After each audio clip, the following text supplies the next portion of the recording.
प्रश्नावली 2.2 आठवां क्वेश्चन, तीन लगातार पूर्णांक बढ़ते क्रम में लेकर उन्हें क्रम से 2, 3 और 4 से गुणा कर योग करने पर योगफल 74 प्राप्त होता है।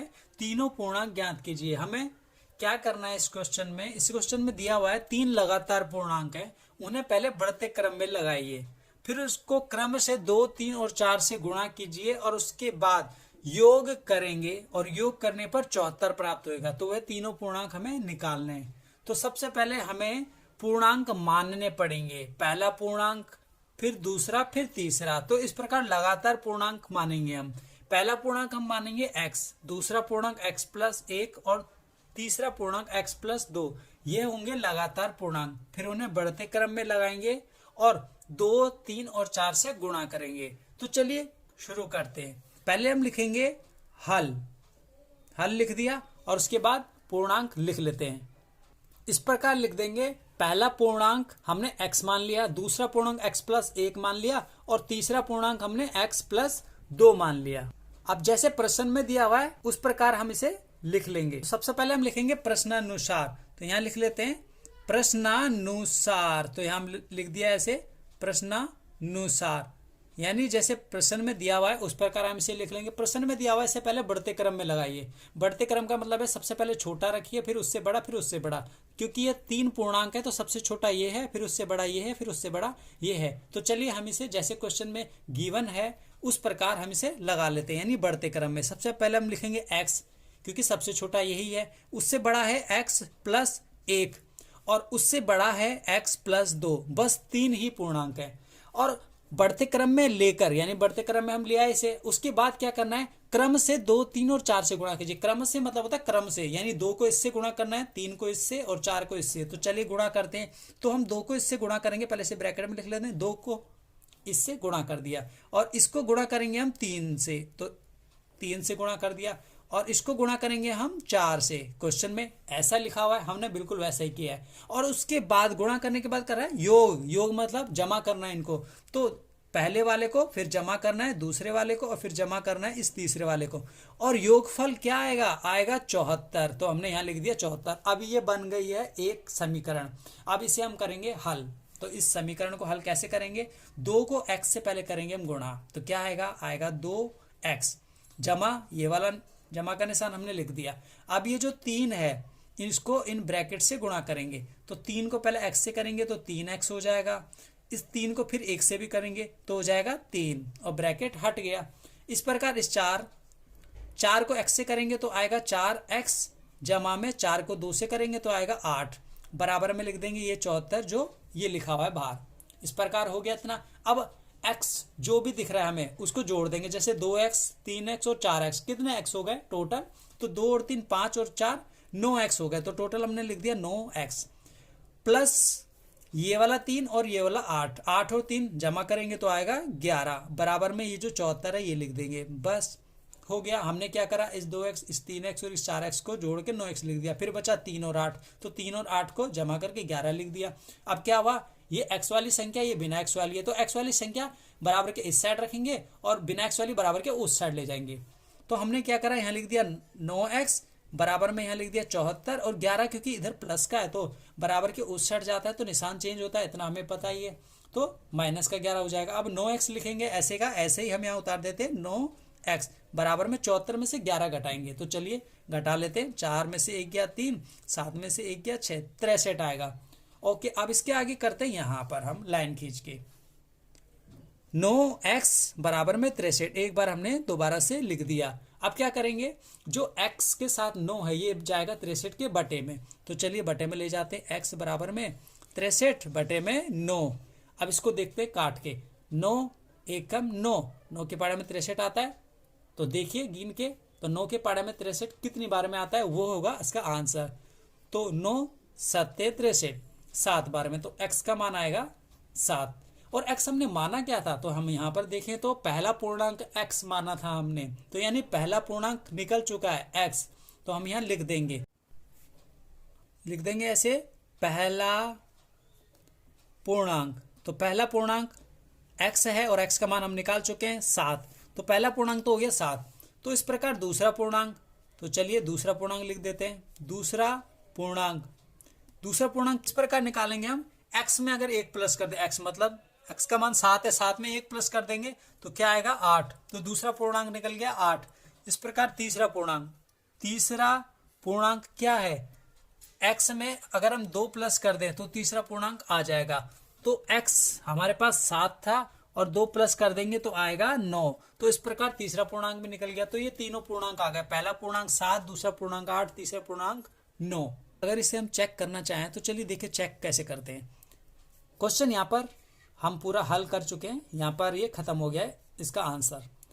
आगे हम सिर्फ चेक करने के लिए यहाँ हम देख रहे हैं कि कैसे चेक करें। जैसे इन्होंने कहा था अगर इनको बढ़ते क्रम में लिखें, बढ़ते क्रम का मतलब है जैसे हमने आंसर निकाल लिया 7, 8 और 9, इस प्रकार इन्होंने बोला 2 को गुणा करो 7 से, तो 2 को गुणा करेंगे तो आएगा 14, फिर जमा करेंगे, 8 को बोला 3 से गुणा करेंगे तो आएगा 24, और 9 को बोला गुणा करो किससे, 4 से, तो 9 चौक 36 आएगा। तो यहाँ हम लिखेंगे 36 और 24 और 14, इसको जमा करो तो क्या आएगा। तो अगर हम इसको जमा करते हैं तो ये तो हो गया 60, 70 और 74, तो ये आ गया 74। ये देखिए बिल्कुल सही है ये आंसर 74, ये हमने जांच भी कर ली इसकी, और यहाँ बोला गया था 74 आएगा और 74 हमने जांच कर ली है। प्रश्नावली 2.2 9वां क्वेश्चन कर रहे हैं हम। तो 9वें क्वेश्चन में क्या दिया हुआ है चलिए पढ़ लेते हैं। राहुल और हारून की वर्तमान आयु में अनुपात 5:7 है। 4 वर्ष बाद उनकी आयु का योग 56 वर्ष हो जाएगा। उनकी वर्तमान आयु क्या है, हमें ये निकाल के बताना है। चलिए इस क्वेश्चन में दिया क्या, राहुल और हारून 2 व्यक्ति हैं, उनकी वर्तमान आयु हमें 5:7 में दी हुई है कि 5:7 उनका आयु का अनुपात है। और ये कहा गया है साथ ही साथ कि 4 वर्ष बाद अगर उनकी आयु को जोड़ दिया जाए, योग मतलब जोड़ दिया जाए आपस में, तो 56 वर्ष हो जाएगा। उनकी वर्तमान आयु हमें निकालनी है। तो चलिए शुरू करते हैं। अब हमें क्या करना है, राहुल और हारून की वर्तमान आयु ना पहले माननी पड़ेगी। तो चलिए मानते हैं। माना राहुल की वर्तमान आयु तो हमने 5x मान लिया, और हारून की वर्तमान आयु 7x मान लिया। हमने 5x और 7x क्यों माना, क्योंकि क्वेश्चन में अनुपात 5 और 7 का दिया हुआ, इसीलिए हमने 5x और 7x माना, 5x और 7x इसका, ताकि अनुपात 5 और 7 का बना रहे, इसीलिए हमने 5x और 7x माना। क्वेश्चन में अगर दूसरा अनुपात आता है तो आप भी उसी प्रकार से मानेंगे जैसे क्वेश्चन में अनुपात दिया हुआ है। ठीक है, अब आगे बढ़ते हैं। आगे बोला गया है 4 वर्ष बाद उनकी आयु का योग 56 वर्ष हो जाएगा। अब हम क्या करेंगे, 4 वर्ष बाद राहुल की आयु क्या है वो देख लेते हैं, और 4 वर्ष बाद हारून की आयु क्या है वो देख लेते हैं। ठीक है, तो 4 वर्ष बाद तो वर्तमान आयु तो 5x है, लेकिन 4 वर्ष बाद क्या होगी, तो 5x में हम क्या करेंगे 4 जोड़ देंगे, तो ये हो जाएगी 4 वर्ष बाद राहुल की आयु। इसी प्रकार 4 वर्ष बाद हारून की आयु हो जाएगी 7x जमा में 4। 4 क्यों प्लस किया, क्योंकि बोला गया 4 वर्ष बाद क्या होगी आयु, तो 4 वर्ष के लिए 4 जोड़ा जाएगा, तो हमने जोड़ दिया। अब प्रश्नानुसार यानी जैसा प्रश्न में कहा गया है उसके अनुसार हम सॉल्व करेंगे इसे। तो प्रश्न में क्या बोला गया है, प्रश्न में बोला गया है 4 वर्ष बाद उनकी आयु को जोड़ा जाए, उनकी आयु का योग, योग मतलब जोड़ना है, तो जोड़ने पर क्या आएगा 56 वर्ष आएगा।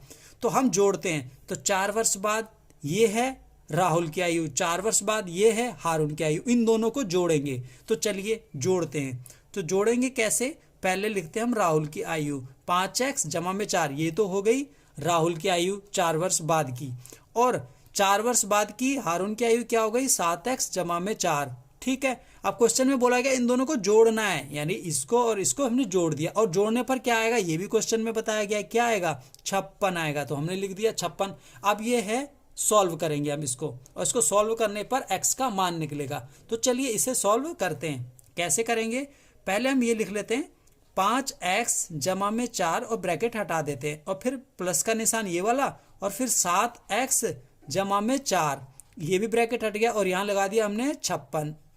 ठीक है, इतना समझ आ गया। अब आगे ये है 5x और ये है 7x, तो टोटल कितने x हो गए, तो टोटल हो गए ये 12x, इनको हम जोड़ देते हैं तो 12x आ गया। ये है 4 और ये है 4, कितना हो गया, ये हो गया 8, तो जमा में लगा दिया 8, और बराबर में 56 ऐसे का ऐसे ही बराबर के इस साइड लगा हुआ है। अब हमें क्या करना है, x वाली संख्या बराबर के इस साइड लेंगे और बिना x वाली बराबर के इस साइड ले जाएंगे।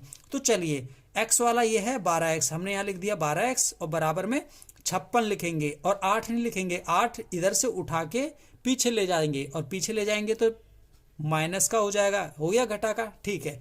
अब इसके आगे हम यहाँ करते हैं, एक लाइन खींच लेते हैं और यहाँ पर करेंगे। यहाँ है 12x, पहले हम इसे उतार लेते हैं और बराबर में 56 माइनस 8, ऐसे 12x बराबर में 56 में से ना 8 घटाओ पहले तो 56 में से 8 हम घटा लेंगे तो आएगा क्या, आएगा 48, लिख दिया हमने 48, ठीक है। अब x के साथ जो 12 लगा है वो जाएगा 48 के बटे में, तो x ऐसे का ऐसे लिख दिया और 12 कहाँ जाएगा, 48 के बटे में, इस प्रकार 48 बटे 12 आ गया। अब इसको हम काटेंगे, 48 को 12 से भाग देंगे, तो चलिए काटते हैं। काटना कैसे है, 12 से डायरेक्ट काटते हैं, 12 एकम 12, 12 चौक 48, 4 बार में आता है 48 तो 4 आएगा। तो x का मान हम निकाल चुके हैं 4 बटे 1 यानी 4, तो x बराबर में क्या आ गया, 4, ठीक है। तो ये निकला है x का मान। अब हमें क्या निकालना है, हमें क्वेश्चन में पूछा गया है उनकी वर्तमान आयु निकालनी है। तो आयु कैसे निकलेगी, x की सहायता से ही आयु निकलेगी। तो राहुल की वर्तमान आयु 5x है, तो चलिए राहुल की वर्तमान आयु निकालते हैं। अब हमें क्या करना है, ये लाइन लिखनी है राहुल की वर्तमान आयु और ये निकालनी है। तो कैसे निकालेंगे, राहुल की वर्तमान आयु हमने शुरू में 5x मानी थी, तो यही 5x दोबारा से लिखेंगे 5x, लेकिन अब x नहीं लिखेंगे, x की जगह x का मान जो अभी हमने निकाला वो है 4, वो लिखेंगे।